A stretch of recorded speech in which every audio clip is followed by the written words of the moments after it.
I was setting the Thanksgiving table when my phone buzzed. The screen lit up with a family group photo that made my stomach drop. There they were at the cruise terminal. Mom, Dad, my sister Kelly, her 3 kids, even Uncle Mike. Everyone was smiling, surrounded by luggage, wearing matching cruise ship t-shirts. The caption read, "Finally, the whole family together for our dream Caribbean cruise. 7 days of paradise ahead." I stared at that word. Whole family. I counted the faces again. Mom, Dad, Kelly, her husband Tom, their kids, Uncle Mike. 7 people. But our family had 8 members. I was missing from the photo and apparently from the trip. My hands shook as I screenshot the image. Nobody had mentioned a cruise to me. Not one person had said anything about a family vacation. I'd been completely left out. I immediately called Kelly. She answered on the second ring, and I could hear ship announcements in the background. "Hey Jesse, what's up?" "Kelly, are you seriously on a cruise right now?" A pause. "Jesse, Mom said you couldn't come." "What do you mean I couldn't come? Nobody even told me about it." "She said you were having money problems with the new baby coming and couldn't afford it." I looked around my nice apartment, thought about my good job, my savings account. Money problems? And that's when I remembered something that changed everything. The house they were all leaving from? The one where they gathered for this big family send-off? It wasn't theirs. It was mine. 8 months earlier, I'd gotten the worst phone call of my life. Dad's voice was shaking, barely holding back tears. "Jesse, son, we're in trouble. Real trouble." I was at my construction management job downtown. I stepped outside into the cold February air. "What's wrong, Dad?" "We're losing the house. Your mother's medical bills from her surgery, and I had to take so much time off work. We're 3 months behind on the mortgage." My heart sank. Mom had her gallbladder surgery in January, and Dad had taken unpaid leave to care for her. They were both in their early 60s, living paycheck to paycheck. "The bank sent the foreclosure notice yesterday," Dad continued, his voice breaking. 30 days to pay $78,000, or we lose everything." I didn't hesitate for even a second. "Dad, I'll handle it." "Jesse, that's too much money. You can't possibly." "Family comes first," I interrupted. "How much exactly do you need?" $78,000 for the back payments and fees." "But son, I can't ask you to." "You're not asking.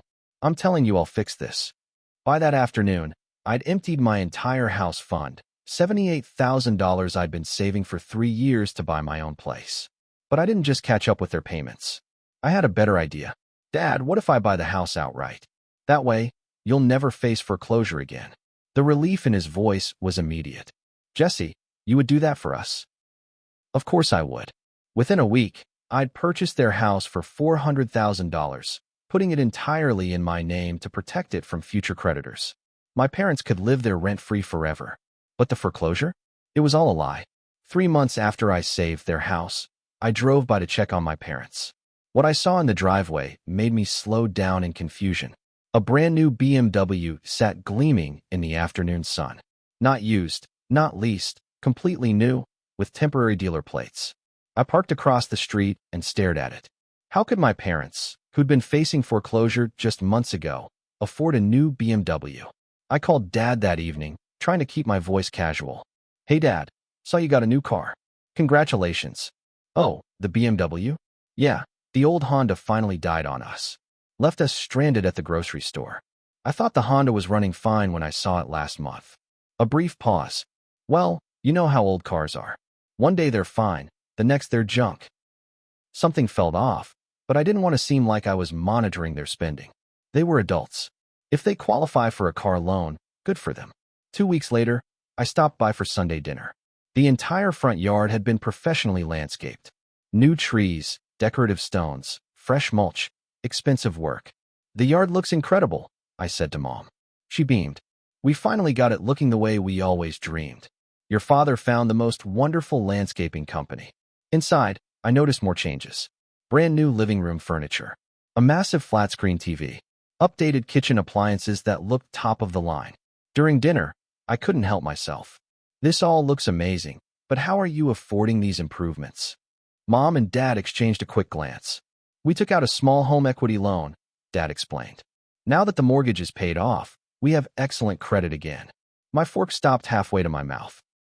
They'd taken out a loan against my house without telling me. They weren't broke. They were celebrating. The call came 2 weeks later. It was Kelly, and she sounded upset. Jesse, can we talk? Something's bothering me about Mom and Dad. What do you mean? I think they've been lying to both of us, playing us against each other. My heart started racing. What are you talking about? Remember when they asked you for money for the house? They told me a completely different story about what happened. What did they tell you? Kelly's voice was shaky. They said you offered to buy the house as an investment property.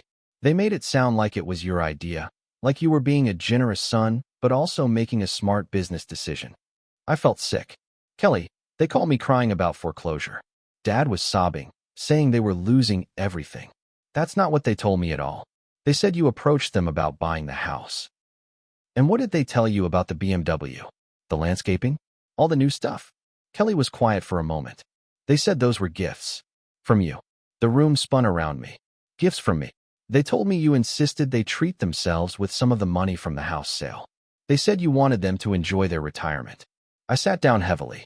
Not only had they lied to me about the foreclosure, they'd convinced Kelly that I was funding their spending spree. Kelly, I never gave them money for any of that stuff. They took out a home equity loan against the house I bought. Oh my God, Jesse, they've been lying to both of us. How long has this been going on? Kelly's voice was barely a whisper. I think for years. I'm starting to remember other times when their stories didn't match up. And she had proof. The next morning, I called Mom directly. I needed to hear her version of events. Hi, honey. How are you doing? I'm fine, Mom. I wanted to ask you about something Kelly mentioned. Oh, what about? She said you told her I gave you money to buy the BMW and redo the landscaping. Mom laughed, but it sounded forced. Well, in a way you did. The home equity loan we took out was possible because you saved our house. But Mom, you told Kelly those were gifts from me. I never said that exactly. Kelly might have misunderstood. And what about the foreclosure? Kelly says you told her I offered to buy the house as an investment. Another laugh, more nervous this time. Jesse, honey, does it really matter how we explained it to Kelly? The important thing is that our family helped each other out. It matters because you told us different stories. Look, your sister worries too much about money. I didn't want her to think we were in as much trouble as we were. But her voice had changed. The warmth was gone, replaced by something calculating. Mom, were you really facing foreclosure? Of course we were. Jesse, how can you even ask that? Because I'm starting to think the cruise wasn't too expensive for me. I think you just didn't want me there. The silence stretched out for almost a full minute. Finally, Mom spoke. Jesse, the cruise was very expensive. We didn't want to put pressure on you with the baby coming. You didn't want to put pressure on me, so you just excluded me without asking? We thought it was better this way. That's when I realized something that chilled me to the bone. It wasn't about money at all. I spent that evening digging through my financial records, trying to piece together the timeline. What I found made my blood run cold. I logged into the county property database and searched for my parents' address. The records showed something that made me feel sick. Their house had never been in foreclosure proceedings. In fact, 2 months before Dad called me crying about losing the house, they'd completed a cash-out refinance. They'd pulled $80,000 in equity from their home. I stared at the screen, reading the dates over and over. The refinance was completed on January 15th. Dad had called me sobbing about foreclosure on March 20th. They'd gotten $80,000 from the bank, then 2 months later convinced me to pay off their mortgage and buy their house for $400,000. I printed out the county records and spread them across my kitchen table. The paper trail was clear as daylight. January 15th, cash-out refinance, $80,000 received March 20th. Dad calls about foreclosure, March 25th. I wire $78,000 to their mortgage company April 2nd. I purchase house for $400,000. In 3 months, they'd extracted $558,000 from their housing situation. The $80,000 refinance, plus the $78,000 I'd sent, plus the $400,000 house purchase. I thought about the BMW, the landscaping, the new furniture. They'd bought all of it with the refinance money, before they'd even called me about losing the house. The foreclosure was fake. They'd staged the whole crisis to get more money from me. They hadn't lost the house. They'd cashed it in. The next morning, I drove slowly past my parents' house. I needed to see what other evidence I'd missed. As I turned onto their street, I saw something that made me pull over immediately. There was a boat in their driveway. Not a small fishing boat, a real boat. maybe 20 feet long, sitting on a trailer behind the BMW. I grabbed my phone and took pictures from every angle. Then I called my neighbor Dave, who lived across the street from my parents. "Dave, it's Jesse. Can I ask you something weird?" "Sure, what's up?" "How long has that boat been in my parents' driveway?" Dave chuckled. "That thing? About 2 months now. Your dad was so excited when it arrived. Kept talking about finally being able to afford the boat he'd always wanted." 2 months. Right around the time they'd gotten the refinance money. Did he say how much it cost? He mentioned 25 grand. Said it was a steal for a boat that nice. $25,000. While telling me they were facing foreclosure. I thanked Dave and drove to the marina where they kept the boat. The harbor master confirmed my parents had a slip rented under Dad's name. "Nice couple," he said. "They're here almost every weekend now. Living their best life, you know." I asked to see their registration papers. The boat was purchased 3 weeks before Dad called me about losing the house. As I drove home, my phone buzzed with a text from my neighbor Dave. It was a photo he'd taken last weekend. My parents were standing beside their boat, both wearing expensive sunglasses and captain's hats, huge smiles on their faces. The text read, "Thought you'd like to see how happy your folks are these days." I stared at the photo. They weren't drowning. They were sailing. That evening, I went through the paperwork from when I'd bought the house. I was looking for something specific, and I found it in a folder I'd barely glanced at before. A life insurance application. My parents had taken out a $200,000 life insurance policy just 2 weeks after I'd bought their house. The beneficiary was listed as me. At first glance, it seemed thoughtful. Parents making sure their son was taken care of if something happened to them. But as I read the fine print, something didn't add up. The policy was for accidental death only. It would only pay out if both of my parents died in an accident within the same calendar year. Why would they take out such a specific policy? And why so much money? I researched similar policies online. For their ages and health, the monthly premiums would be substantial. Why would people who'd claimed to be facing foreclosure spend money on expensive life insurance? Unless it wasn't about protecting me at all.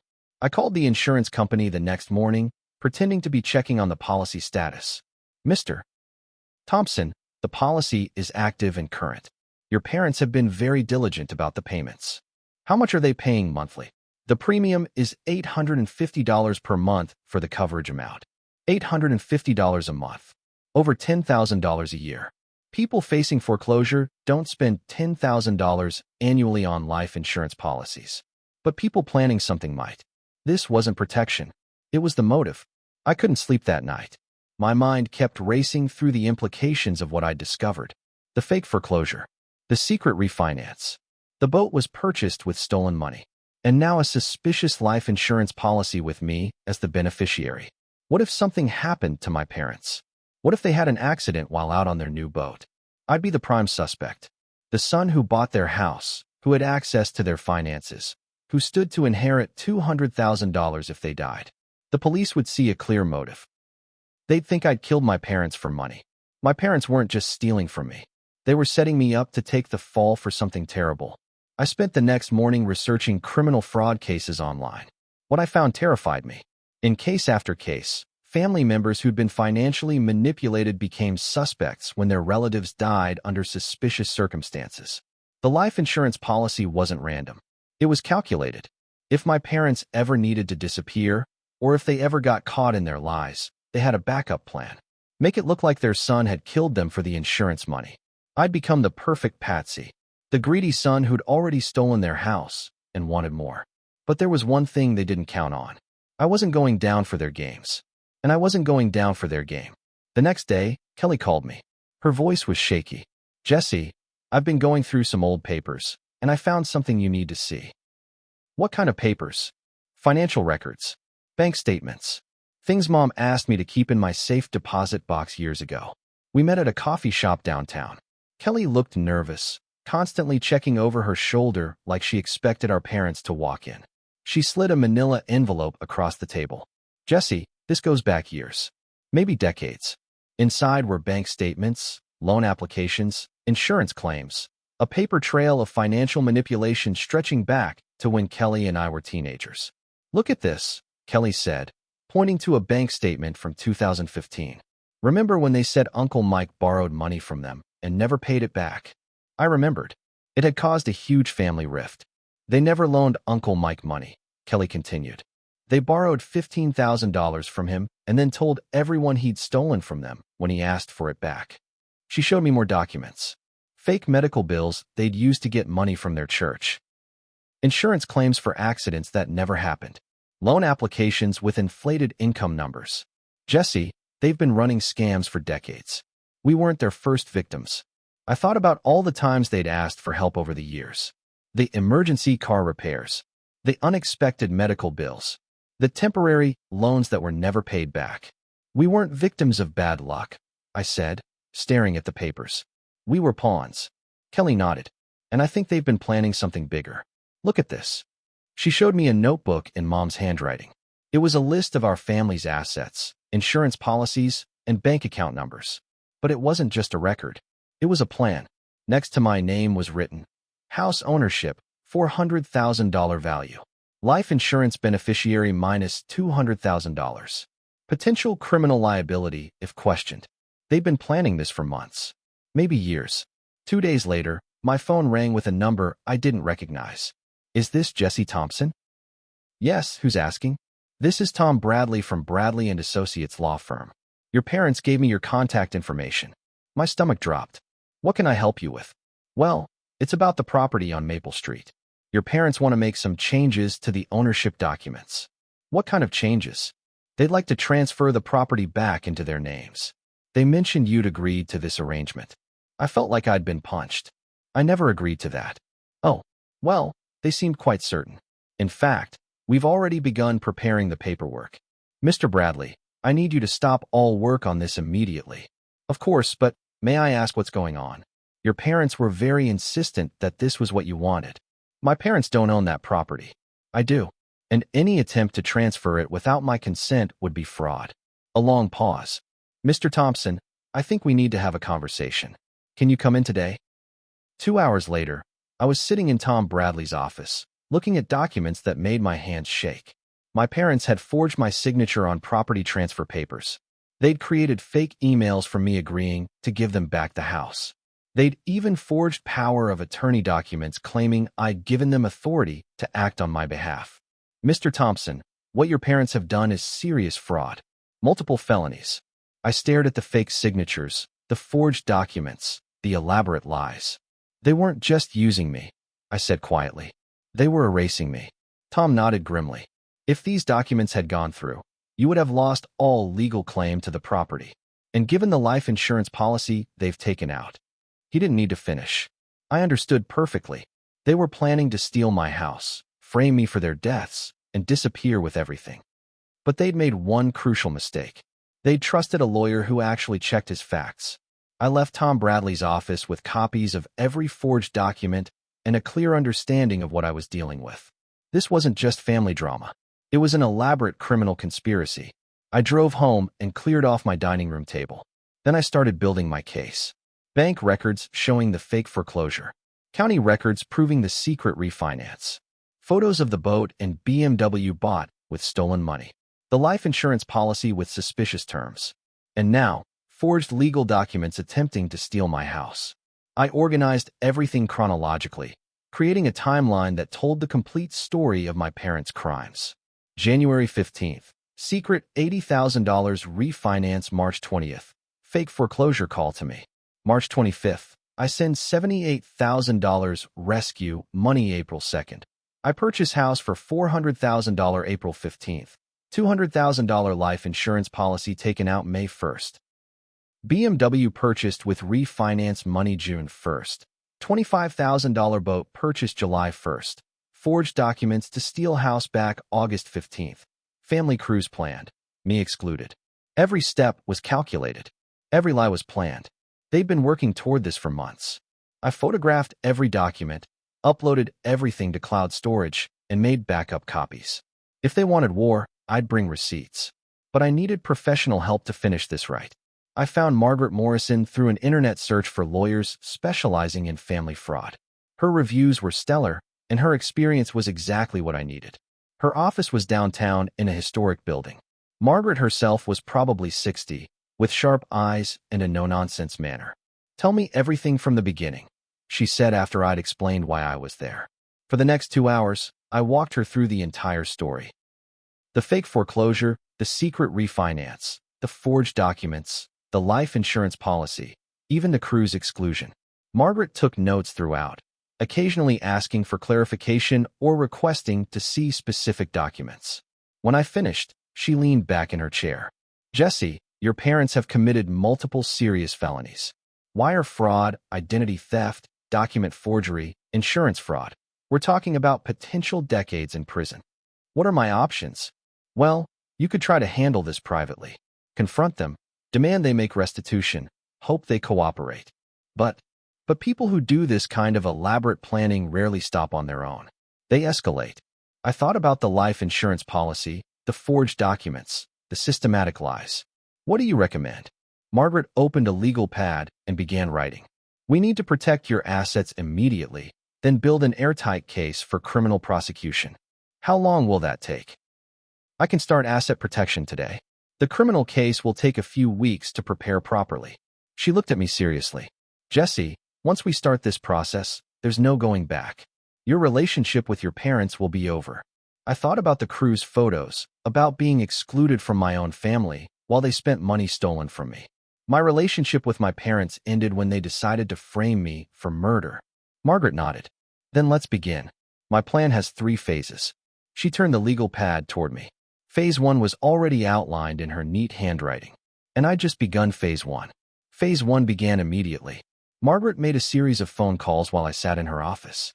First, she called my bank to freeze all accounts my parents had any access to.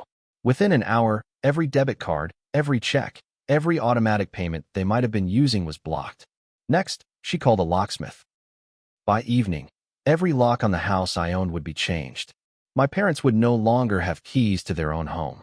Then came the most important call, to her estate planning partner. By the close of business, my will would be updated. If anything happened to me, Kelly would inherit everything, not my parents. The life insurance policy was about creating motivation, Margaret explained. If you died and they inherited your assets, they'd look like grieving parents, not criminals. But if Kelly inherits everything, that motive disappears. While Margaret made her calls, I handled the utilities. Electricity, gas, water, internet, everything was switched to my name only. My parents would no longer have any control over their living situation. The final step was the most dramatic. Margaret called a property management company. I need immediate property securing services, she told them. Full lock change, security system installation, and occupancy monitoring. By 6 p.m. that day, my parents' house, my house, was completely locked down. Margaret handed me a folder full of documentation. Jesse, your parents are on a cruise until Sunday. When they return, they'll find their debit cards don't work, their keys don't fit, and they have no legal claim to the property they've been living in. I thought about them enjoying their vacation, posting photos on social media, spending money they'd stolen from me. What happens then? Then we move to Phase 2. But Jesse, are you prepared for how they'll react? I looked at the folder of criminal evidence we'd compiled. By the time they returned from vacation, they'd have nothing. Phase 2 began the next morning when Margaret introduced me to James Crawford, a retired FBI agent who specialized in financial fraud investigations. James was in his late 50s, gray-haired, with the kind of steady presence that made you feel like he'd seen everything. Your case is interesting, he said, reviewing my files. Usually this level of systematic family fraud involves elderly victims. But your parents adapted the techniques for an adult child. Can you prove everything they did? Jesse, with the documentation you've provided, I can reconstruct every lie, every forged document, every stolen dollar. James explained his process. He would trace every financial transaction, verify every timeline, and create an irrefutable record of their crimes. The fake foreclosure alone is wire fraud. The forged legal documents are identity theft. The life insurance policy combined with the property transfer attempts, that's conspiracy to commit fraud. How long will this take? 2 weeks to compile everything properly. But Jesse, what I'm going to find will be enough to put them in federal prison. As James worked, I received updates throughout the week. The scope of my parents' crimes was even worse than I'd thought. They'd been using my credit for years without permission, taking out store credit cards in my name. even filing false tax returns claiming me as a dependent to get larger refunds. They've been systematically stealing your identity for at least 5 years, James reported. This isn't an opportunistic crime. It's organized fraud. By Friday, James had compiled a 200-page report documenting every aspect of their criminal enterprise. Jesse, this isn't just about the house money. They've stolen over $300,000 from you over the years. $300,000. My entire financial life had been built on lies. And what he found would bury them. While James built our criminal case, I spent the weekend watching my parents' cruise unfold on social media. They were having the time of their lives. Photos from every expensive restaurant on the ship. Pictures of them parasailing, scuba diving, shopping at luxury stores in every port. Mom posted a picture of herself getting a massage at the ship's spa. The caption read, "Finally learning to pamper myself. Life is too short not to enjoy the good things." Dad shared a video of himself at the ship's casino, winning at the poker table. "Luck is finally turning our way," he wrote. In one photo, Mom was wearing jewelry I'd never seen before. Diamond earrings, a gold bracelet, an expensive watch. Dad was sporting a new Rolex in every picture. I screenshot every post, every photo, every comment. Evidence of how they were spending money stolen from me. The most painful post came Saturday night. A family group photo at the ship's formal dining room. Everyone was dressed up, laughing, clearly having an amazing time. The caption read, "So grateful for this perfect family vacation. Some dreams really do come true." I was cropped out of their dream family, but my money was funding every minute of it. Sunday morning, Kelly texted me privately. "Jesse, they've spent at least $5,000 just on extras this week. Yesterday, Mom bought a $2,000 purse, and Dad got a $3,000 watch. They're acting like they won the lottery. They didn't know their accounts were already frozen." Sunday afternoon, Tom Bradley called me. His voice was different, nervous, almost panicked. "Jesse, I need to tell you something. Your parents called me from the cruise ship yesterday." "What did they want?" "They were asking about the property transfer documents. When I told them I'd stopped work on the case, they became aggressive." "Aggressive how?" "They accused me of conspiring with you to steal their house. They said they'd hired me in good faith, and I was betraying them." I could imagine how that conversation had gone. "What did you tell them?" "I told them the truth. That forging your signature was fraud, and I couldn't be part of it." Tom paused. "Jesse, they said something strange before they hung up. Your father said, 'That boy has no idea what he's starting. He's going to regret crossing his family.'" A chill ran down my spine. That sounded like a threat. "Tom, did you record that conversation?" "I did. And Jesse, I think you should know, they've hired another lawyer. Someone less concerned about ethics." "Who?" "I don't know, but they mentioned filing emergency court orders to regain access to the property. They're not giving up." After I hung up, I called Margaret. "They're trying to use the legal system to steal my house," I told her. "Let them try," Margaret said grimly. "Every move they make now just creates more evidence of fraud. What if they succeed? What if some judge believes their lies?" "Jesse, they've been out of the country for a week. They don't know what we've been building against them." She was right.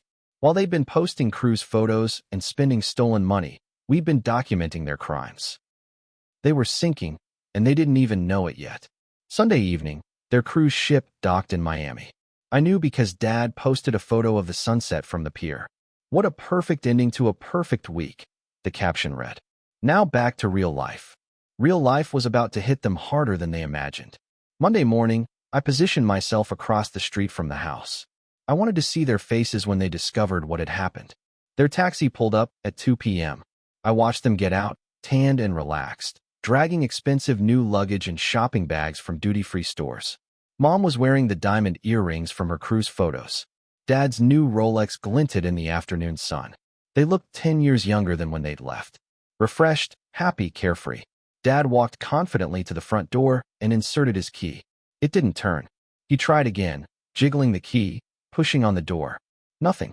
Mom joined him, trying her own key. I watched them circle the house, trying every door, every window. Everything was locked tight. Finally, Dad pulled out his phone and called someone, probably a locksmith. While they waited, Mom tried to use her debit card to pay the taxi driver for waiting. The card was declined. She tried again. Declined. Dad handed over his card. Also declined. I watched the taxi driver getting impatient, gesturing at the meter. Mom tried a third card. Declined. Finally, they asked the driver to wait while they figured out the problem. But when they swiped their debit cards at the outdoor ATM on the corner, every single account was frozen. They rushed home, but the key didn't turn in the lock. I watched my parents standing in their driveway, surrounded by luxury luggage they couldn't afford, locked out of a house they didn't own, with debit cards that didn't work. For the first time since this whole nightmare began, they looked confused instead of confident. Dad was on his phone, probably calling the bank. Mom was checking her purse, counting the small amount of cash they had left. After 30 minutes of phone calls and growing panic, Dad looked around the neighborhood. His eyes found my car parked across the street. We stared at each other for a long moment. Then Dad walked over to my car. I rolled down the window. Jesse, Dad, we seem to be having some problems with our keys and our bank cards. Are you? The locks on our house have been changed. Have they? Dad's jaw tightened. Jesse, what's going on here? I think you know what's going on. Mom had joined Dad beside my car. She looked smaller somehow, older. Jesse, honey, there's been some kind of mistake. Our cards aren't working and we can't get into the house. Mom, there's no mistake. What do you mean? I took a deep breath. The moment had finally come. I know about the fake foreclosure. I know about the secret refinance. I know about the forged documents you tried to use to steal my house. Both of my parents went very still. I know about the boat, the BMW, the jewelry, all of it bought with money you stole from me. Dad's face was turning red. Jesse, you don't understand. I understand perfectly. You've been running a con on me for months. Mom started crying, but they weren't real tears. They were the same fake tears she'd used when thanking me for saving their house. Jesse, please, there has to be some way to work this out. And that's when I stepped outside. I got out of my car and walked toward my parents. They both stepped back, as if I'd become someone they didn't recognize. Maybe I had. We need to talk, I said. Jesse, son, of course. Let's go inside and... We can't go inside. It's not your house anymore. Dad's face flushed. Not our house. Jesse, we've lived here for 20 years. You lived here as my guests.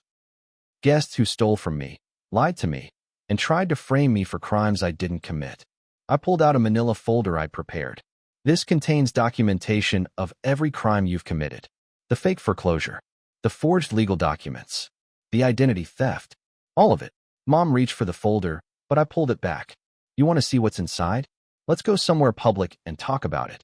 Jesse, Dad said, his voice changing, becoming harder. You're making a big mistake here. Am I? Because I think the mistake was trusting my parents not to steal from me. I looked at their expensive clothes, their new jewelry, their luxury luggage. Nice Rolex, Dad. Nice earrings, Mom. I hope you enjoyed spending my money. Mom's fake tears stopped. Her expression changed to something cold and calculating. Jesse, you need to think very carefully about what you're doing here. I've been thinking about it for weeks. We're your parents. We brought you into this world. And you've been stealing from me for years. Dad stepped closer. Boy, you have no idea what you're starting here. I stood my ground. Actually, I know exactly what I'm starting. It's called consequences. This isn't just about a cruise. This is about 30 years of lies. We drove to Denny's in separate cars, them in their taxi, me following behind. I chose the restaurant because it was public, well-lit, and had security cameras. I arrived first and chose a booth in the back corner where we could talk without being overheard, but where other people could still see us. My parents walked in 15 minutes later. They looked different now, older, more fragile. The confidence they'd shown on the cruise was completely gone. They sat across from me without saying a word. I slid the first folder across the table. This is every financial crime you've committed against me in the past year. Dad opened it with trembling hands. I watched his face change as he read through the bank records, the property documents, the forged signatures. Jesse, we can explain all of this. Go ahead. Explain the fake foreclosure. Mom and Dad exchanged glances. We were behind on payments, Mom said weakly. You refinanced and got $80,000 2 months before calling me about foreclosure. Silence. Explain the forged legal documents. We thought you wanted us to have the house back, Dad tried. So you forged my signature without asking me. More silence. Explain the life insurance policy. They both went very still. What life insurance policy? Mom asked, but her voice was shaky. I slid a second folder across the table. The $200,000 accidental death policy you took out with me as beneficiary. Dad's hands were shaking as he opened the folder. This wasn't about taking care of me if something happened to you. This was about framing me if something happened to you. For the first time since I'd known them, my parents had nothing to say. The silence stretched out for almost 5 full minutes. My parents sat frozen, staring at the evidence of their crimes spread across the table. Finally, Dad looked up at me. "What do you want, Jesse?" "I want you to face the consequences of what you've done." "What consequences?" I slid the third and final folder across the table. This one was thicker than the others. Criminal charges. Wire fraud, identity theft, document forgery, conspiracy to commit insurance fraud. Mom's face went white. "Jesse, you can't be serious." "I've never been more serious about anything in my life." "We're your parents. You stopped being my parents when you decided to steal my future to fund your vacation." I opened the folder and showed them the complaint forms, already filled out and ready to file. "Margaret Morrison, my lawyer, believes we have enough evidence to get you both sentenced to federal prison." Dad was reading through the criminal complaint, his face growing paler with each page. "How long?" he whispered. "Wire fraud alone carries a maximum of 20 years. Identity theft is another 15. The forged documents add more time." I let that sink in. "But I'm not unreasonable. I'm willing to make a deal." Both of them looked up hopefully. "You sign over any remaining claim to my house. You pay back every penny you stole from me. And you stay out of my life forever." "We don't have that kind of money," Mom said. "Then you'll go to prison." "Jesse, please. We made mistakes, but we never meant to hurt you. You took out a life insurance policy designed to make me look like your killer. You absolutely meant to hurt me." I stood up from the table. "You have 24 hours to decide. Sign the restitution agreement or face criminal prosecution." And then I slid the folder across the table. I was halfway to my car when I heard footsteps behind me. It was Kelly. She looked exhausted, like she hadn't slept in days. "Jesse, wait." I turned around. "Kelly, what are you doing here?" "Mom called me from the restaurant. She's panicking." "Good. She should be panicking." Kelly grabbed my arm. "Jesse, I support what you're doing. But I need you to know something." "What?" "I'll testify against them if you need me to." I stared at my sister. "You will. They've been lying to me for years too. Using me to manipulate you. Using you to manipulate me. I'm done with their games." Kelly pulled out her phone and showed me photos from the cruise. "I documented everything like you asked. Every expensive meal, every shopping spree, every piece of jewelry they bought with your money." The photos were devastating. Hundreds of dollars spent on wine. $1,000 shopping sprees. Gambling in the ship's casino. "They spent over $15,000 on extras during that cruise," Kelly said. "Money they stole from you while excluding you from the family vacation." I looked back at the restaurant. Through the window, I could see my parents still sitting in the booth, hunched over the criminal complaint. "Kelly, are you sure about testifying? They're our parents." "Jesse, they stopped being our parents when they turned us into their victims." She was right. We'd both been pawns in their game for years. "What do you think they'll do?" Kelly looked toward the restaurant. "I think they'll sign your agreement. They don't have a choice." But as we stood there talking, I saw Dad get up from the table and walk toward us. His face was hard, angry. This wasn't the defeated man from 5 minutes ago. "Jesse," he called out. "We're not done talking." Kelly stepped closer to me. "Jesse, he looks angry." Dad reached us, breathing hard. "You think you're smart, boy? You think you can threaten your own family? I think you're criminals who need to face consequences. We raised you. We fed you, clothed you, put a roof over your head for 18 years. And I paid you back by buying you a $400,000 house you used to steal from me." Dad's face was turning red. "That house is ours. We lived there for 20 years. The house is mine. I have the deed. I have the purchase records. I have everything. You ungrateful little—" "Dad, stop," Kelly interrupted. "Just stop." Dad turned to Kelly with fury in his eyes. "And you're supporting this? Against your own parents?" "I'm supporting the truth." Dad stared at both of us, realizing something that seemed to shock him. They realized they hadn't just lost a son. They'd lost their daughter too. Dad stared at Kelly and me for a long moment, then turned and walked back toward the restaurant without another word. Through the window, I watched him sit back down with Mom. They talked intensely for about 10 minutes, gesturing at the papers, occasionally looking toward the parking lot where Kelly and I stood. Then something changed. Mom's shoulders sagged. Dad put his head in his hands. They looked defeated. Broken. I think they're giving up, Kelly said quietly. We were right. 5 minutes later, both of my parents walked out of the restaurant. But they didn't come toward us. They walked to their taxi and got in. As the taxi pulled away, Mom looked back at us through the rear window.